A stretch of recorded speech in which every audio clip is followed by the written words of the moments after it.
အားလုံးပဲမင်္ဂလာပါ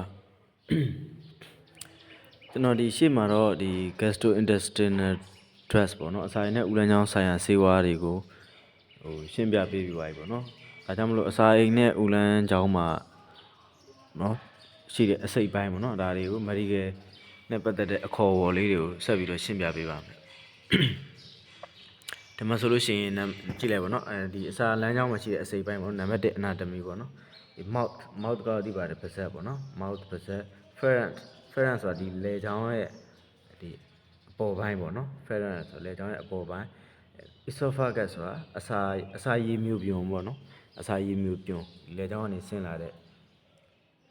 ဟာပေါ့နော်အစာရည်မျိုးပြုံအစာရည်နဲ့ချိတ်ဆက်ထားတဲ့အစာရည်မျိုးပေါ့နော်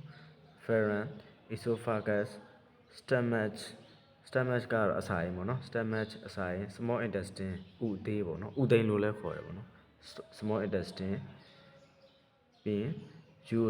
duodenum ဆိုတာကဒီဥသိမ်မှာမှအပိုင်း၃ပိုင်းရှိရပေါ့နော်ဥသိမ်ဥသေးပေါ့ဥသိမ်လို့လည်းခေါ်တယ်ဥသေးလို့လည်းခေါ်တယ်ပေါ့နော်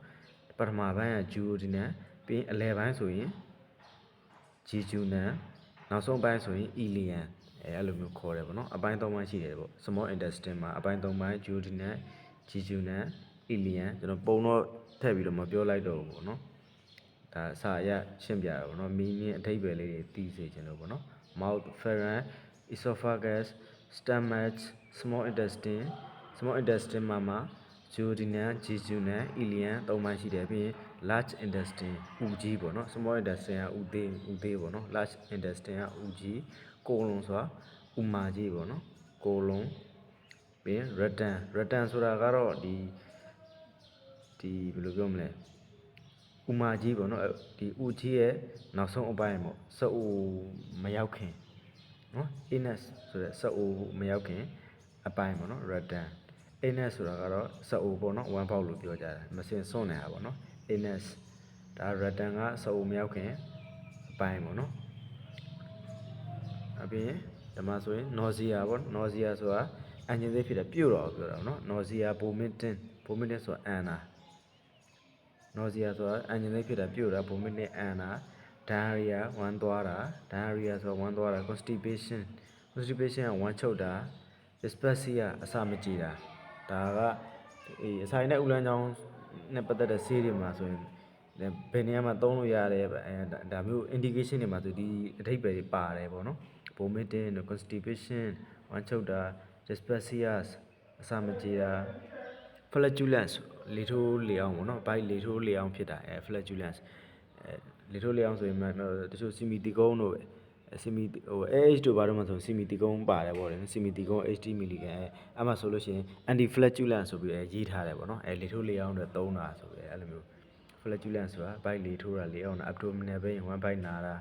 heartburn ရင်ပူတာပေါ့နော် heartburn ရင်ပူတာဒီဟာတွေမှာသုံးလို့ရတယ်အဲ့လိုမျိုး indication တွေမှာဒီလိုမျိုးအထိပ္ပယ်တွေပါတယ်ပေါ့ယောဂတွေပေါ့နော်ဒါတွေက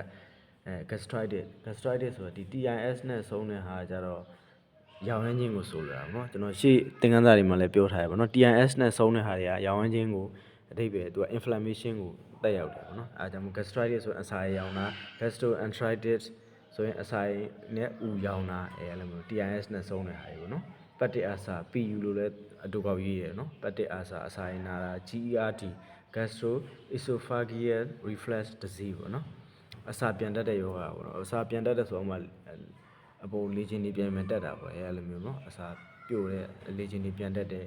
ဒါကိုပြောတာနော် GERD ဆိုအတူကောက်စလုံးပေါ့နော် IBS နဲ့အဲ့လိုဆေးရုံစာအုပ်တွေမှာဆိုရင်တွေ့ရမယ်ပေါ့နော် IBS irritable bowel syndrome ပေါ့နော်ဥရဲ့အလှုပ်ရှားမှုမမှန်ကန်တာပေါ့IBS hemorrhoid ဆိုတာကဒါမှားနေတာပေါ့နော်ဒီမြန်မာလိုအဓိပ္ပာယ်မှားနေတာပေါ့ဒီဘယ်လိုပြောလဲလေကောင်းဆိုရင်လည်းဒါ hemorrhoid လို့သုံးတယ်ပေါ့နော်လေကောင်းလို့ပဲမှတ်ထားပါပေါ့နော် hemorrhoid ဆိုတာလေကောင်းပေါ့နော်ဒီဝမ်းသွားလို့ရှိရင်သွေးပါတာဝမ်းသွားသွေးပါတယ်ဒါကိုပြောချင်တာပေါ့နော် hemorrhoid ဆိုတာလေကောင်းပြီးရင် appendicitis မှာ TIS နဲ့ဆုံးတာပဲပေါ့နော် appendicitis ဆိုတာ appendix ရောင်တာပေါ့နော် appendix ရောင်တာဥတက်ရောင်တာလို့ပြောတယ်ပေါ့နော် appendicitis hepatitis အသေးရောင်တာ hepatitis ဒါလည်း TIS နဲ့ဆုံးတာပဲเนาะရောင်ရမ်းခြင်းတွေကိုပြောတာပဲ TIS ဆိုတော့เนาะ ဦးတက်ရောင်တာအသေးရောင်တာအဲ့လိုပြောရပါနော် appendix ရောင်တာပေါ့ဒါမှဆိုရင် diagnosis ပေါ့နော် diagnosis မှာဆိုရင်ယောဂစမ်းသပ်စစ်ဆေးတာပေါ့နော် endoscopy ပေါ့နော် endoscopy ကျတော့ဒီအတွင်းပိုင်းကိုမှန်မြောင်းကြည့်တာပေါ့နော်အတွင်းပိုင်းမှန်မြောင်းကြည့်တာပြီးရင် colonoscopy ဥမာကြီးမှန်မြောင်းကြည့်ရကြည့်ပြီးတော့စစ်ဆေးတာပေါ့နော်ဥမာကြီးကိုကြည့်ရှုစစ်ဆေးတာပေါ့နော် endoscopy colonoscopy biopsy ဆိုအသားစားယူပြီးတော့စစ်တာပေါ့နော် biopsy ultrasound တော့သိပါတယ်နော် ultrasound ရိုက်တဲ့အတန်လိုင်းနဲ့စမ်းသပ်တာပေါ့နော်ဥမာကြီးတဲ့ဟိုမှန်ပြောင်းကြည့်တာတို့ဒီတိုင်းစမ်းသပ်တာပြီးရင်အသားစားယူတာအတန်လိုင်းနဲ့စမ်းသပ်တာ ultrasound นี่ရိုက်တယ်အဲ့ဒါမျိုးပေါ့နော်ပြောကြ CT scan ပေါ့ကွန်ပျူတာတက်မှန်ပေါ့နော်ဒါတွေနဲ့ယောဂလက္ခဏာတွေကိုစမ်းသပ်တာပေါ့နော်ယောဂတွေကိုစမ်းသပ်တာစစ်ဆေးတာပေါ့နော် endoscopy colonoscopy biopsy ultrasound CT scan ပေါ့နော်ဒါစမ်းသပ်တဲ့နည်းတွေပေါ့နော်အဲဆိုရမယ်ထင်ပါတယ် like and subscribe လေးလုပ်ပေးခဲ့ဖို့တောင်းဆိုချင်ပါတယ်နောက်သင်ခန်းစာတွေဆက်လက်ပြီးတော့တင်ပေးသွားမှာဖြစ်ပါတယ်